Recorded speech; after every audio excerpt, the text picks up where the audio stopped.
All right, hello everybody. While you are filing in, sorry for the 60-second delay. Had some fun Zoom issues where Katie and Colin couldn't hop on their video. Been doing webinars for what 4 years since the beginning of the pandemic. We're also figuring this out. So as you guys are all piling in, we're just going to do some quick introductions. We're going to dive right in. I appreciate you all joining us today for our latest edition of Bold Calling. That is Orum's webinar series. We're going to talk about cold call calculations. We're going to get into some metrics and some really exciting stuff with KD and Colin Specter, Orum's VP of Sales. My name is Adam Sokol. I do marketing here, but I am not the important one. So first up, just want to say thank you again for everybody who is joining here today. We had about 500 people register for this. And with that in mind, we know that there's probably going to be varying levels of expertise when it comes to calling cultures and cold calling. But we are very bullish on the fact that 2024 is going to be the year of the cold call, given all the massive changes to email prospecting and swamped landscape of social media. So with that in mind, we are going to spend the first couple of minutes talking about kind of some things that you want to pay attention to, some metrics you want to take a look at that are going to help you instill a calling culture, something that Katie and Colin have talked a lot about before.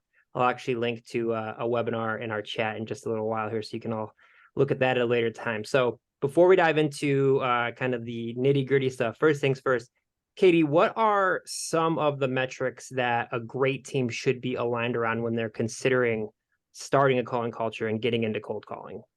I'm actually make one real quick request here, if possible. Can you make it an option for me to also chat with the attendees too? Right now it says only hosts and panelists, and I want to make sure I can talk some smack to some of the people that I see here now. So absolutely. Yeah. While you're talking about there you go. If you can flip metrics, that, I'll do that. I see some people that have some noise coming their way.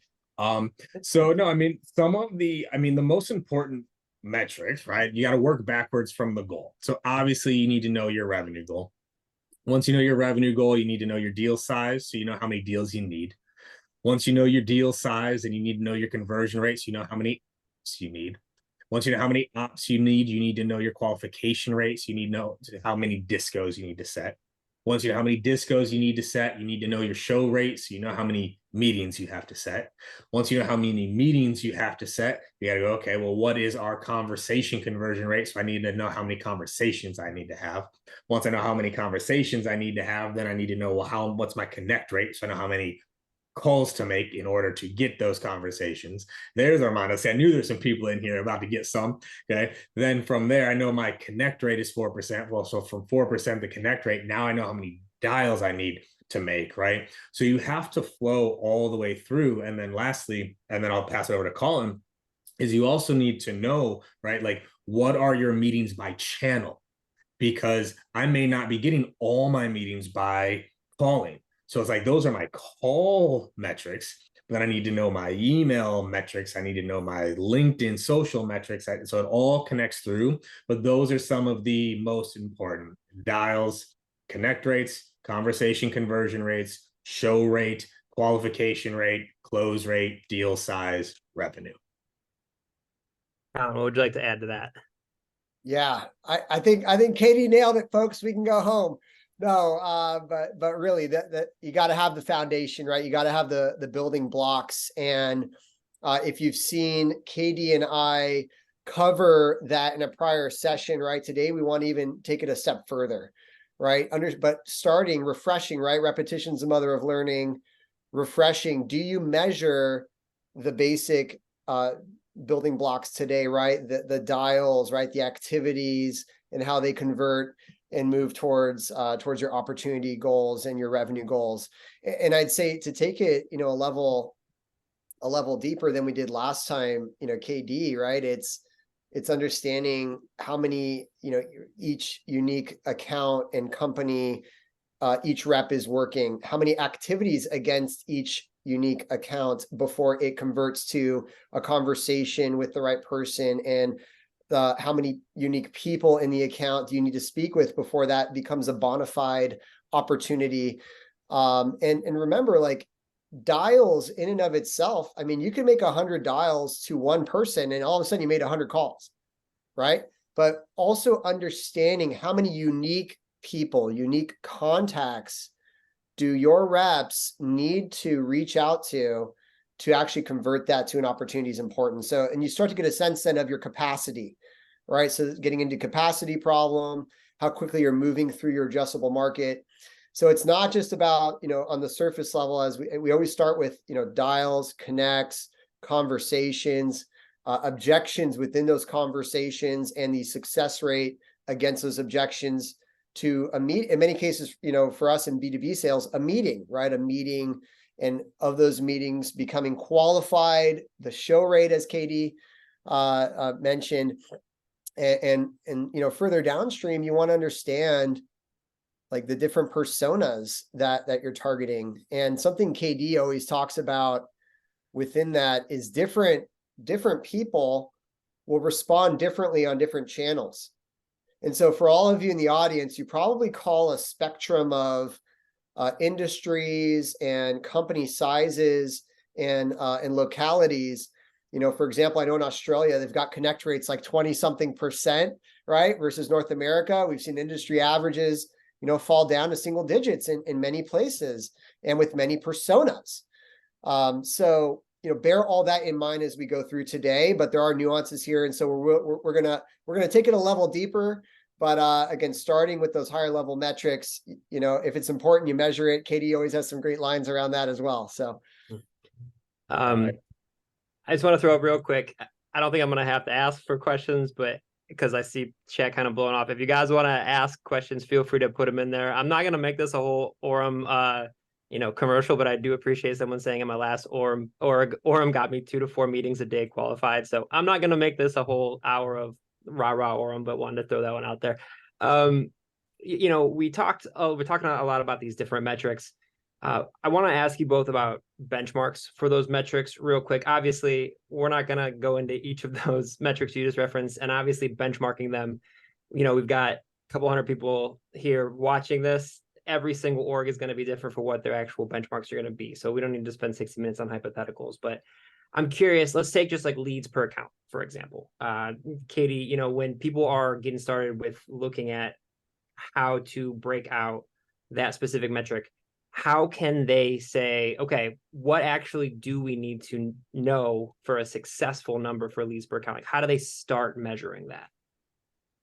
So, there's a few questions within that question, right? So it's like how they start measuring it. Well, that's relatively easy, right? Within like your CRM of just like how many contacts at an account have a touch within the last window, right? Or how many contacts in the account are currently in a running cadence or sequence. So like the tracking of it's actually relatively straightforward.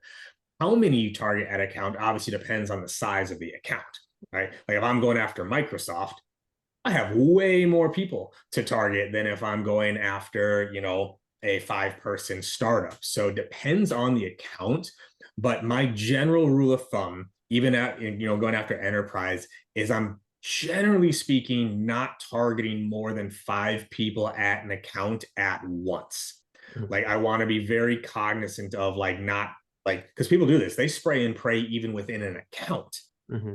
And so you start spraying in an account, well, that becomes your brand within that account, right? Where it's like, hey, like anyone else get a call from, SuperBiz today? You're like, oh my God, right? And it comes there. So 4 to 5 at a time within an account is what I'm trying to do. And I generally try to avoid doing more than 2 personas at a time within an account. So again, if I'm going after Microsoft, I'll go after 2 VPs, 2 directors, 2 managers, and 2 ICs at once, all with different messaging based off their power level, all with different frequencies of touch, right? Like I preach the 3 I's when I'm going after an account. You go low for info, middle for insight, high for influence. So I'm going low for info. What do I need to find out, right? Like let's say I'm doing Orum, right? I'd be calling into these accounts low to SDRs, to AEs, and like asking, y'all got a power dialer? That's it. That's all I'm asking, right? Mm-hmm. Once I can get that information, now I can go middle for insight. Hey, I understand that y'all only make about 24 to 32 dials per day, right? Based off what we're seeing across the industry for connect rates, that means their reps should be making probably closer to 75, 80 dials to put them on target. Could we have a conversation about what that looked like? And now I got that insight to go to the top for influence of like, now I can show the VP, here's what I'm looking for. So that's how I'm approaching an account, by like number of targets and number of touches. Colin, I want to ask you kind of along those lines, from the math of that, like what can an org do when it's not working? Like does it get corrected? Is it an SDR thing? Is it a leader all the way top of VP? Is it an SDR manager? Like who, looking at those numbers, adjusts the, we're just going to keep with leads per account to kind of keep the synergy, but who adjusts that targeting? Who adjusts how you try to get into these different accounts? Yeah, so just speaking internally at Orum and also in my prior organization at Namely, we did a QBR. So every quarter, we would look back at our conversion rates, at our results, and see, based upon changes we made at the start of the quarter, where did we wind up against, in terms of results. And we look at everything from account capacity. What did the reps that hit quota and did it the most effectively? How many accounts did they own? How many people in the account did they work? What were their conversion rates? What were their qualification rates? What was the ACV, the average contract value? What kind of action did it take to get them to achieve or exceed quota? And, as KD, always says, we look to measure what good looks like. And, I think historically, it's easier said than done, right? Like it's a combination as you evolve as an organization. It's a combo of the leader, in terms of the who, right? Now moving to the who, the leader. If you have RevOps, this often starts to, fall under the purview of RevOps. Now we're at a state of our business at Orum as a Series B company where we have RevOps. We have, additional support that have measurement. We use systems like GradientWorks, of course, Salesforce, to be able to look at our account conversion, account capacity, and to see, like, are we dishing out the right number of accounts per rep? Is the number too high and people have like this kind of fear of loss and not working them deeply, or for some, is it too low and they could go, further, and we need to increase it. And so there's no like right or wrong answer. It's going to be different based upon, as Katie alluded to, your market, who you service, but you got to start measuring, right? And so we have a saying here that shavings make a pile. And what I mean by that is, we look for each incremental, like 1 to 5% improvement in terms of conversion, right? And then KD, I know, loves to find the one metric that you can really make the biggest movement on, right? So between those combinations, you want to make a few bets going into the next quarter. Ideally, you look at it on a more frequent basis. You might have like a weekly business review or a monthly business review, but on a quarterly cadence right now, it's owned between RevOps, myself as the sales leader, my partner in marketing as the marketing leader, and then we communicate that to the management and the reps through ourselves and through enablement. So that's just from an organizational structure, how like who owns it and how we think about on a cadence wise reviewing the data. I want to throw one little extra thing on there, which is, to me, I hear ownership and providing, to me, are two totally different things. I believe it is on leadership to provide that information. I believe it is on RevOps to make that information accessible. At the end of the day, though, I still expect my reps to own those numbers. Once we have set that benchmark, you are reporting to me on a weekly basis how many leads you put in, how many leads per account, where your activity has been, what your connect rate is, what your conversion rate is. Like, that's true ownership. Me telling a rep, this is where your numbers are, is very different than a rep stating where their numbers are. So at the end of the day, right, ownership is like, whose goal is it? That's who owns it. It's our jobs as leaders to make it accessible and provide the information, but reps need to take ownership in these things as well, of like, this is my number. This is my target. This is what I need to hit in order to get there. That's ownership to me.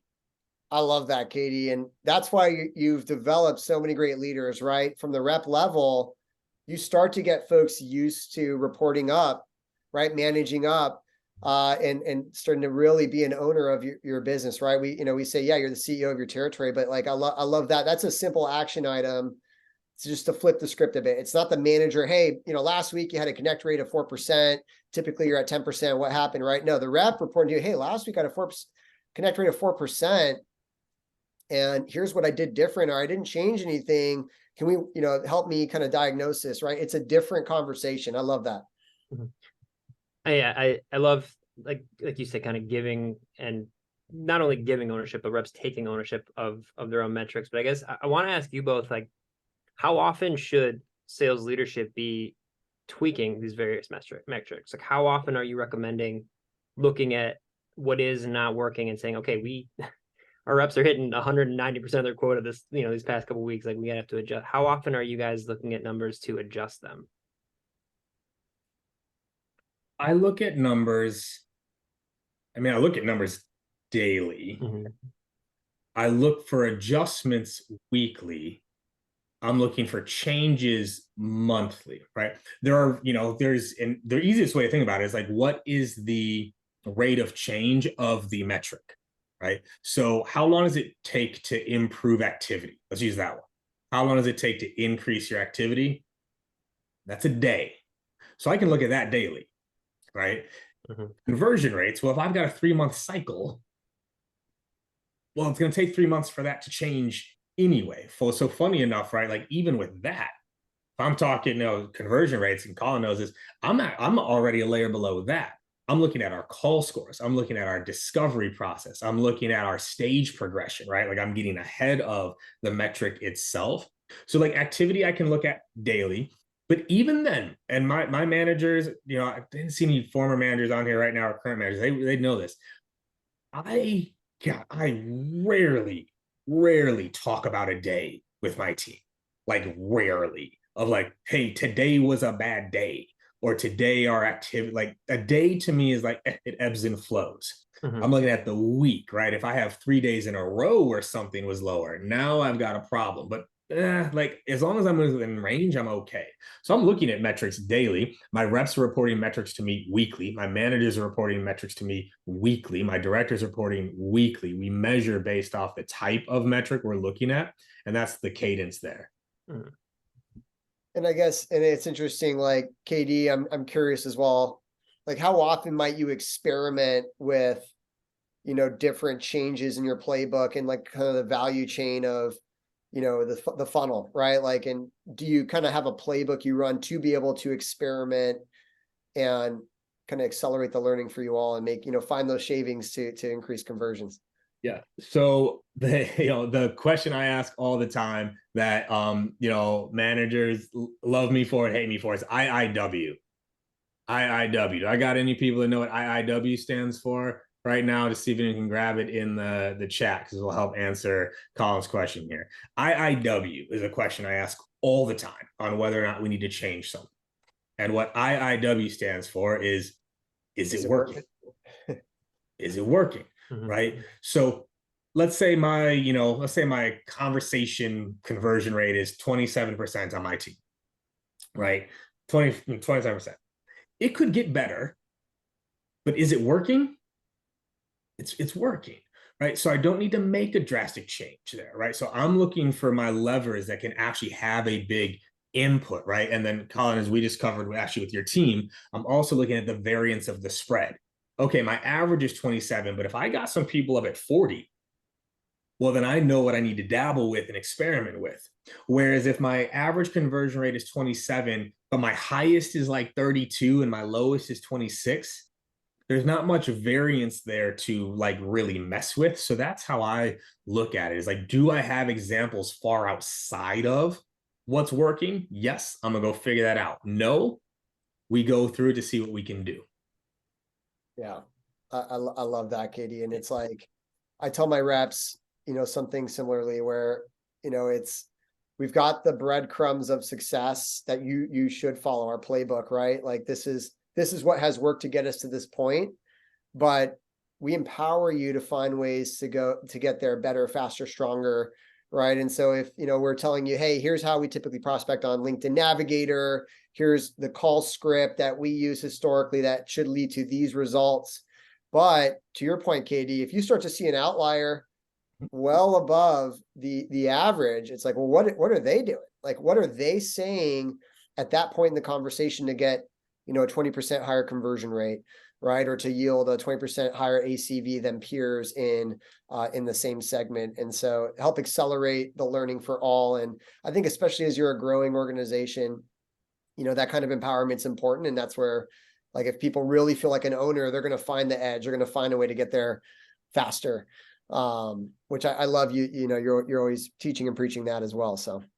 And I want to answer this question real quick because I saw it in that was a bunch popping up here, but Chafik had one, if I said that right, of like, where to go? Just had it was like basically like, do you create a like what should you do and hold people to it? And it's like, yes, absolutely. Like we very, very clearly define and document what good looks like what should be happening and holding people to it.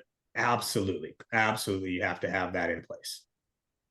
Yeah. Start there and then optimize further from there. If you see a way to optimize beyond that, that's where the empowerment comes in. But the baseline is do what the playbook says, right? So I'm laughing because I asked what are people's biggest challenges right now, and someone said overcoming the objection, go F yourself, which made me laugh. We've got some objection handling stuff, Justin, that I will send you. But this is a pretty good question I want to ask you both, and it does get to math. What do you do to optimize connection rates for cold outbound? Colin, I'll let you start on that one. Yeah, we've played around with this over the years. I'm not a big fan of like number spoof. Like at Orum, at Orum, we're a sales phone system. We call it a sales live conversation platform. And, we intentionally did not build local presence for this reason. Like, we don't believe that kind of tricking folks into like matching their area code, works. Like, I think it can work for some industries and, you can debate on that all day.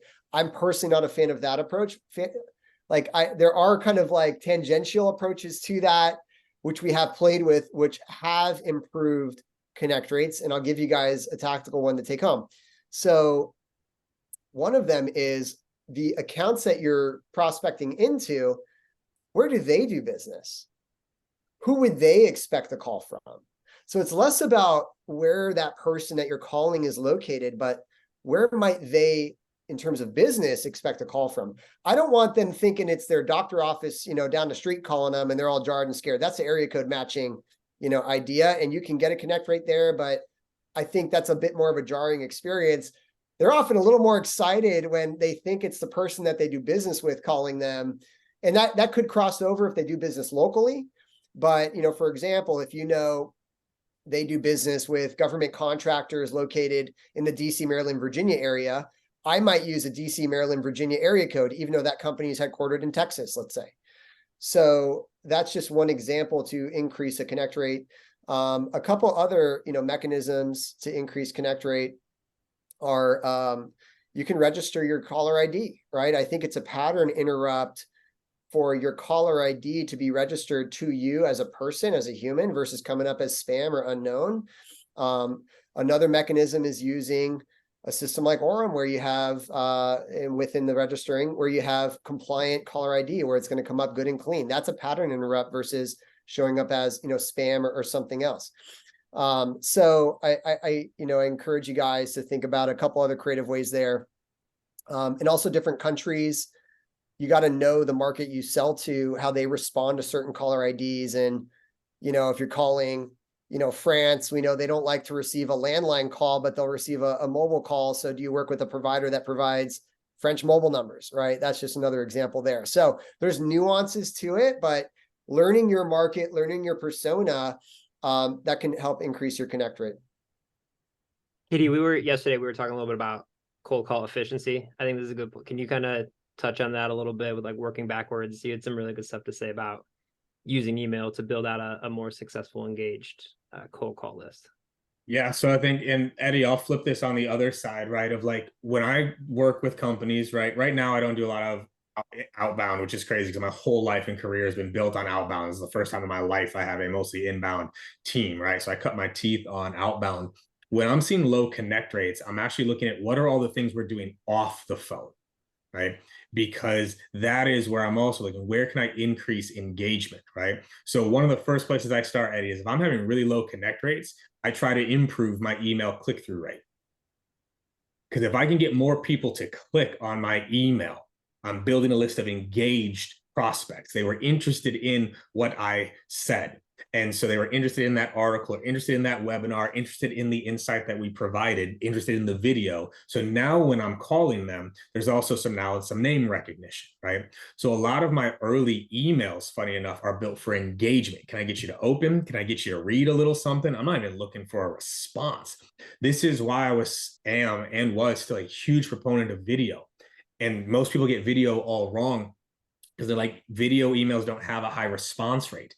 I don't want a high response rate for my video. I want a high click-through rate.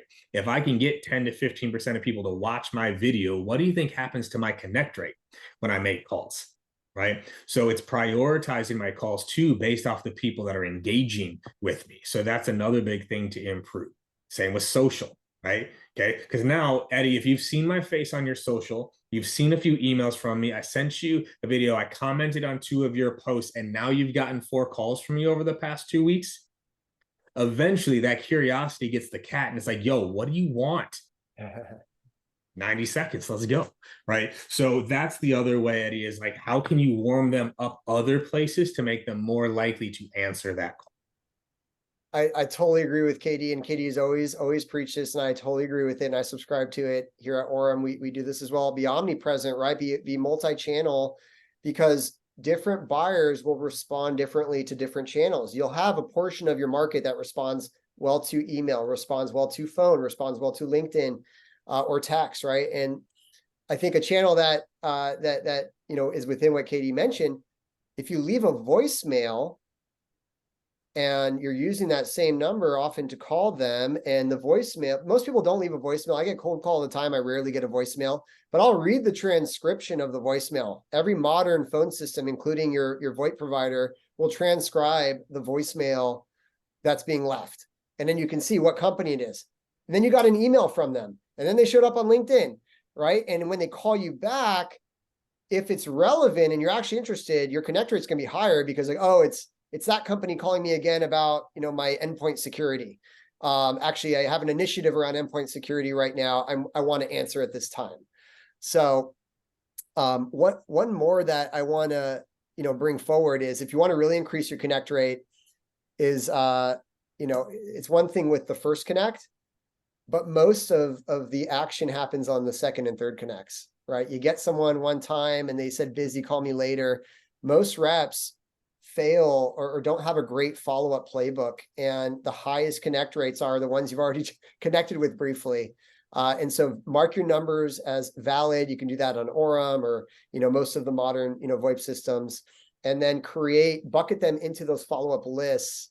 And there you've got a freaking crazy high connect rate list where people, are human validated, you already connected with them. And that's a great way to boost connect rate. Yeah. Follow up and follow through, Phil, you nailed it.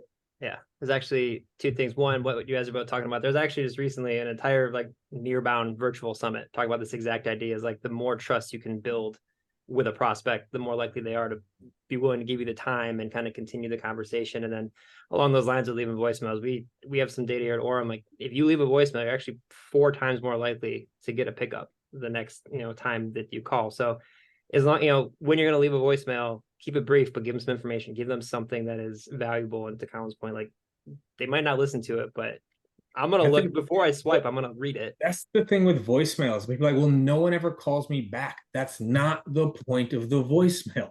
Mm-hmm. The voicemail is not designed to get a call back. The voicemail is there to do 2 things: get some name recognition if they see it, and the voicemail points them to the email. Hey, about to send you an email. Subject line: popping bottles. Like, give it a look. Let me know what you think. I'll give you a call back on Thursday after. Like, they're too short-sighted with these things. So we're not leaving voicemails. We're not personalizing our emails. We're not doing social. And we wonder why the cold call doesn't work. Mm-hmm. That's just silly. Yeah.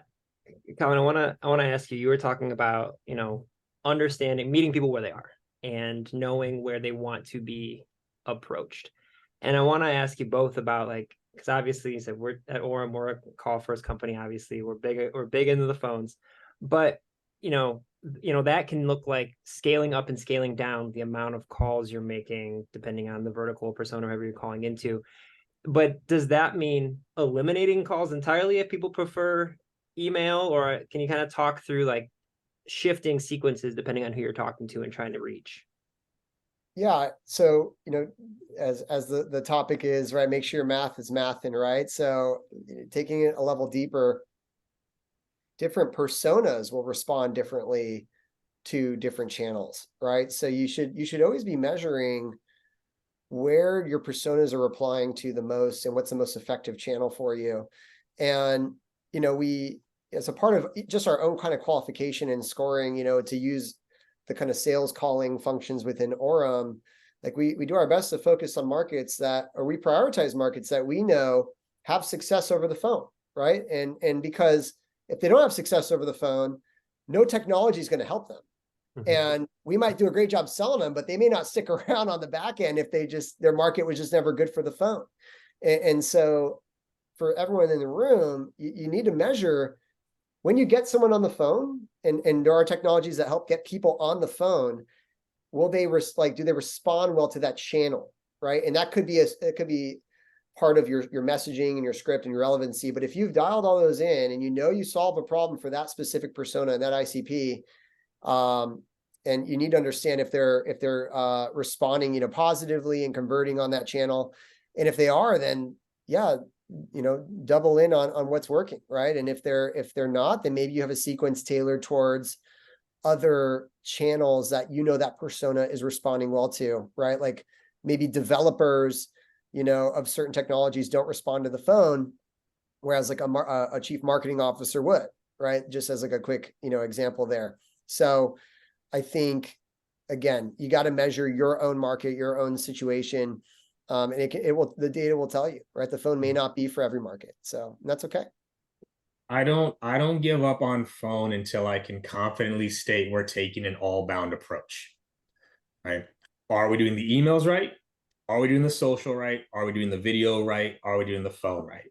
Because it's all connected, right? If you are making consistent calls and leaving good voicemails, do you think that helps your email open rate and your response rate? Of course. And if you're sending good emails with good personalization, good context, good relevancy, that helps your pickup rate.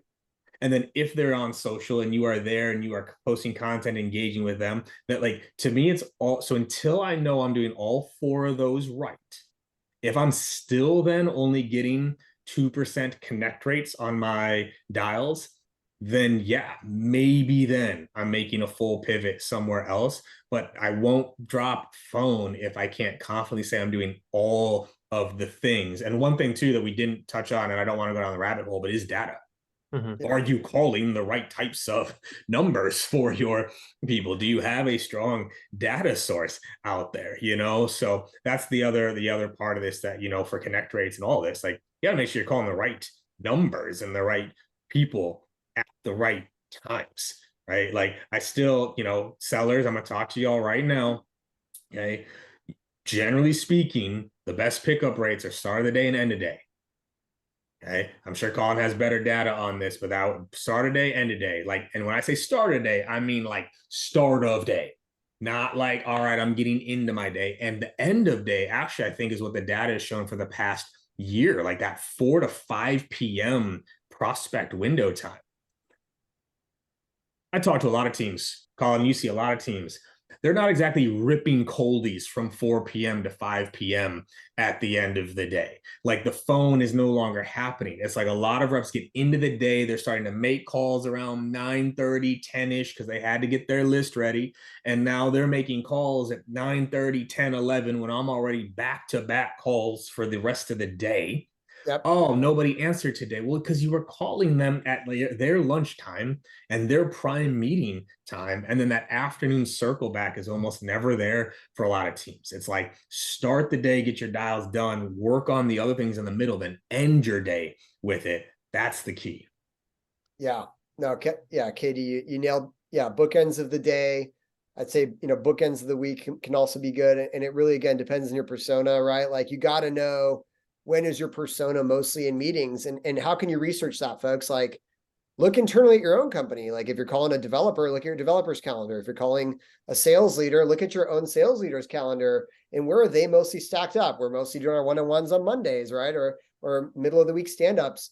And another quick tip on that, I always had success, and a lot of the team does today, calling 15 minutes before the bottom or 15 minutes before the top of the hour, right? Because the goal there is you're going to catch someone in between meetings, between Zoom meetings or walking to the water cooler or you know, that kind of break between typical like hour block sets can have success as well. And look, these days, there are some great sales phone platforms out there that can help prescribe to you which numbers have the highest propensity to pick up the phone based on lots of inputs, hundreds of millions of inputs of data, you know, for your market, your persona. So encourage you to check out, you know, different partners in that space as well. Orum being one of them. Love that. You're doing my job for me. Thank you, Colin. We're kind of bouncing around, but there's some really good questions in the chat. I want to make sure I get you guys' thoughts on these. You know, this one's math centric in the sense that I'm curious what you guys think about like how to split up time. Somebody asked, how should I come up with a playbook for 2024 as a full cycle rep? So, you know, how should they look at like the math of splitting their time up between prospecting, calling, meetings, everything like that? KD, curious your thoughts. So without context, this answer is going to be very ignorant. So I'll go for it, but obviously I don't know like your situation and your setup here, whoever asked the question. But really, especially when you are full cycle, prospecting time it's gold. It's non-negotiable. It has to be actually what you build your calendar around, right? So the phrase for the last 3 teams has been POE, and POE stands for pipeline over everything. We built our calendars around pipeline generation, and you fit the other things in. Whereas when you're full cycle, it is very, very easy to get caught up in all the other things, but then not generate enough pipeline to get there. So if you're full cycle, you have to be maniacal with your time, right? You should start every day with prospecting. Every day, right? Like, and I'll bring you way back here. When I was a full cycle rep and going through that, you couldn't talk to me before 10 a.m. When I was selling, you couldn't talk to me before 10 a.m. because I was making my calls. I was in my little cubby, headphones on. You couldn't talk to me because I was going to get my dials done at the start and then be doing the rest of the things. So calendar blocking when you're making calls, calendar blocking when you're getting your leads ready, calendar blocking for when you are sending your emails, and very, very important, one thing at a time. So when I say you are dialing, I mean you're dialing. 10, 9, 8, 7, 6, 5, 4, 3, 2, 1, break. Not an email, not a social post, not a Salesforce. You're not researching during that time. That is all done separate so you can just get those things done. That's the key. I can throw one other tip out there. If it's harder to do it, call it daily. Have a prospecting day where that is literally all you do and you just crank. You hit your triple digits on the dials. You get those videos recorded. Like one thing we did at Patient Pop, we had Vidyard Fridays. Like that's literally like we barely made calls on Fridays. You know why? Because we were going to get 30, 40, 50 videos recorded on that day, triggered to send out on Monday. How do you think our connect rate was on Monday, Tuesday, and Wednesday when you got 50 videos going out to prospects that Monday morning, right? So sometimes blocking just one day to get it all done is also very valuable. So hope that helps. Yeah, I guess to piggyback off that, KD, right? Some of the questions I think from Alex in the chat I'm seeing, like around, you know, within that, right? How do you spark that culture, right? And I think KD, from a starting perspective, it comes from you really emphasizing that call block. And like KD says, pipeline over everything. We say ABP, always be prospecting. And, you know, you have some fun with it, right? It's the holidays. Why not do like an ugly sweater call blitz, you know, time. And, you know, you get together in your bullpen, and on Orum, you could do it in the virtual sales floor, or if you have an office, you do it on the you know, your live sales floor together and have some fun with it. And you say, hey folks, in this time, we're focused on calls and we're going to gamify it. We're going to give out points and prizes for most your best conversation to meeting rate, most meetings, meeting with the highest, you know, seniority title, right? And it really does start from the top, and then it's up to you from the top to, as Katie always says, you got to show them what good looks like, right? So find the best caller that has leaned in, whether someone you recruited or someone on the team that is leaning in right away, because people love to learn from their peers. And the more you can highlight who is really leaning in from a calling and conversation perspective, to help emulate, and that you need to celebrate them publicly too. Like the more that your team sees you celebrate them publicly, and like the great behaviors they're doing, right? Hey, this person did a great job. You know, Shafiq did a great job overcoming we're on this competitor objection. Everybody take a listen to this call. So have a Slack channel where you're sharing, you know, your best calls, or make a playlist in Orum or your other, Gong or any other kind of service that you might have.